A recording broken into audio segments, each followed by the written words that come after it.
L'un des endroits les plus inexplorés et les plus mystérieux de la Terre se trouve à la vue de tous. C'est l'un des monuments les plus majestueux de l'humanité.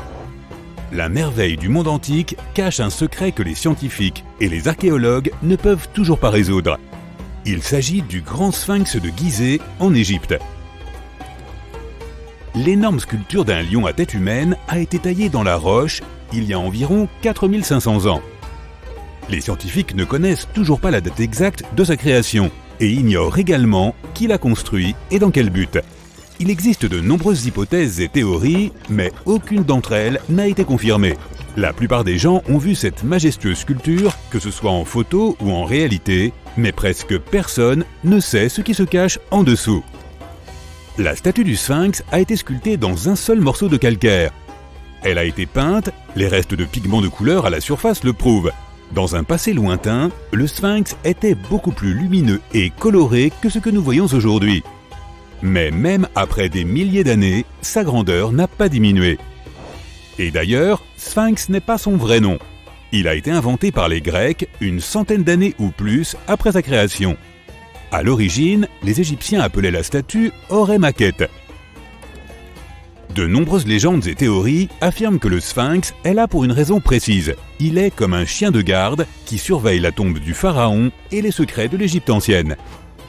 Ces légendes sont devenues plus plausibles lorsque les archéologues ont découvert des entrées cachées au pied du sphinx. Ils pensent que ces passages secrets sont le début des tunnels menant aux salles contenant des trésors. Il existe de nombreuses histoires sur Internet selon lesquelles le sphinx cacherait le hall des records, un dépôt rempli de connaissances anciennes et secrètes.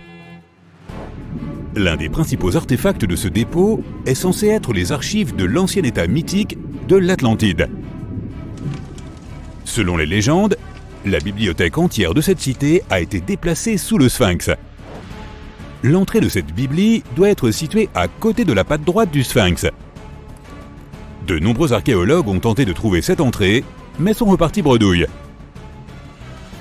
Il existe également de nombreuses images avec des diagrammes détaillés de la ville souterraine, constituée d'un réseau de tunnels et de chambres sous le sphinx. Quelqu'un dit que des structures aussi hautes que des immeubles de 12 étages se cachent sous terre. Mais il n'y a aucune preuve de cela. Les archéologues, même après des millénaires, continuent d'explorer la mystérieuse sculpture. En même temps, de nombreux Égyptiens ne veulent pas en savoir plus sur le sphinx. Ils sont terrifiés à l'idée de réveiller quelque chose de surnaturel. En 1998, des scientifiques ont découvert des tunnels menant à des grottes vides sous le sphinx. Ils y ont trouvé des preuves de fouilles antérieures. Il est tout à fait possible que quelqu'un ait réussi à trouver les trésors et à les emporter. Certaines personnes pensent que les Égyptiens ont trouvé une sorte d'artefact sous le sphinx qui a le pouvoir de technologies avancées inconnues. L'artefact est si puissant qu'il peut changer le cours de l'histoire. Bien sûr, la plupart des théories ne sont que des contes de fées de fans de conspiration. Mais c'est un fait confirmé que le sphinx cache un système de grottes et de pièces. Il y a tellement de rumeurs autour du sphinx qu'il est impossible de distinguer ce qui est vrai de ce qui est faux. En tout cas, il est difficile et dangereux d'étudier la sculpture, car des fouilles actives peuvent la détruire. Ensuite, l'entrée des salles souterraines peut être bloquée par des rochers et perdue à jamais. Aussi, une exploration plus poussée nécessite beaucoup d'argent, et les financements ne sont pas toujours faciles à trouver. Mais la raison principale, c'est trop risqué. Il n'y a aucune garantie que les gens pourront sortir des labyrinthes souterrains. C'est pour ces raisons que les scientifiques et les archéologues explorent depuis si longtemps cette structure majestueuse.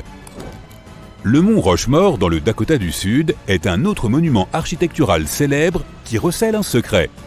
Tout le monde admire les images des visages des présidents américains gravés dans la roche, mais peu de gens savent qu'une pièce secrète se cache derrière la tête d'Abraham Lincoln. L'architecte du mont Rushmore voulait graver sur la roche des dalles retraçant les principales étapes de l'histoire du pays.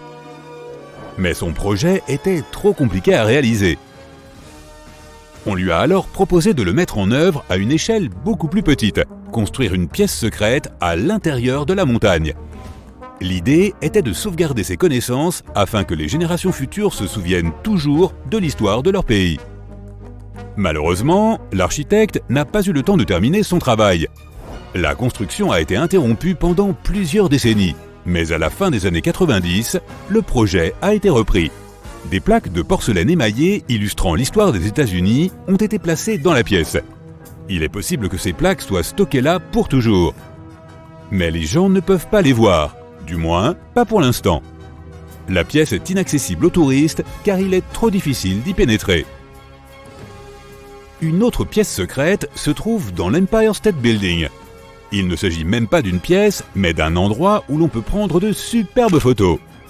Presque tous les touristes se rassemblent sur le pont d'observation du 86e étage pour profiter d'une vue imprenable sur Manhattan.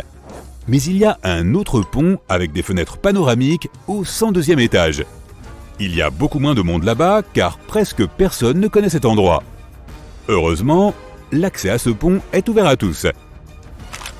Tu n'auras probablement pas à faire la queue pendant longtemps pour prendre une photo. Tu te sentiras spécial parce que tu te trouves dans un endroit super secret où il n'y a presque personne. Mais l'endroit le plus cool est encore plus haut, au 103e étage. Il s'agit d'une grande terrasse d'observation où les célébrités se font photographier. Ce n'est pas un lieu public, mais si tu connais les bonnes personnes, tu peux y accéder. Il n'y a presque aucune mesure de sécurité sur le site, seulement un rebord assez bas entre toi et un abîme. C'est pourquoi il est interdit aux foules de venir ici. Il n'est pas si facile d'y accéder et tu as peu de chances de réussir sans guide. D'abord, tu dois choisir le bon ascenseur qui t'y conduira. Ensuite, tu traverseras plusieurs salles d'ingénierie remplies de tuyaux, de panneaux électriques et d'autres éléments techniques. La dernière partie de ton chemin est une série d'escaliers à l'intérieur d'un minuscule couloir. Et voilà, tu es au sommet de New York. Maintenant, nous sommes à Paris. Tu vois la Tour Eiffel ?